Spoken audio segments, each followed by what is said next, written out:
Good morning friends. ಗೋಲ್ಗುಂಡ ಬೆಕ್ಕೊಂದು ನೆಲದೊಡೆ ಬಾಂಬ್ ಇಟ್ಬಿಟ್ಟು ಡಮಾರ್ ಅನ್ಸುತ್ತೆ. ಒಳಗಡೆಯಿಂದ ಹೊರಗಡೆ ಇಲಿಗಳೆಲ್ಲ ಓಡ್ ಬರುತ್ತೆ. ಅದನ್ನ ಬುಟ್ಟಿಯಲ್ಲಿ ಹಾಕೊಂಡು ಸ್ಕೇಟ್ ಬೋರ್ಡಲ್ಲಿ ತಗೊಂಡೋಗ್ತಿದೆ ಮನೆಗೆ. ಆಮೇಲೆ ಅದನ್ನ ಸಿಂಕಲ್ಲಿ ಹಾಕಿ ಚೆನ್ನಾಗಿ ತೊಳ್ಕೊಳ್ಳುತ್ತೆ. ಆಮೇಲೆ ಬೆಕ್ಕೆ ಹೇಳ್ತಿದೆ ಚೆನ್ನಾಗಿ ಬಿಸಿ ಮಾಡ್ಕೊಳ್ತೀನಿ ಬೆಂಕಿನ. ಆಮೇಲೆ ತುಂಬ ಟೊಮೊಟೊನ ಹಚ್ಕೊಂಡು ಆಮೇಲೆ ಸ್ವಲ್ಪ ಬೆಳ್ಳುಳ್ಳಿನೂ ಹಚ್ಕೊಳ್ಳುತ್ತೆ.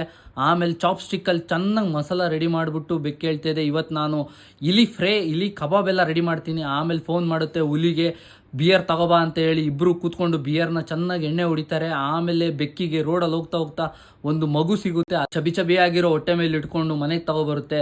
ಬೋಳಿ ಮಕ್ಕಳು ಮನುಷ್ಯರು ಹುಟ್ಟಿಸ್ಬಿಟ್ಟು ಬಿಸಾಕ್ ಹೋಗಿದ್ದಾರೆ ಮಕ್ಕಳನ್ನ ಅಂತ ಹೇಳ್ಬಿಟ್ಟು ಕಂಡವ್ರ ಮಕ್ಕಳನ್ನ ನಾನೇ ನೋಡ್ಕೊಳ್ಳೋ ಪರಿಸ್ಥಿತಿ ಬಂತು ಅಂತ ಹೇಳಿ ಅದನ್ನ ಸ್ನಾನ ಮಾಡಿಸಿ, ಮಗುನು ಹ್ಯಾಪಿ ಆಗಿರುತ್ತೆ.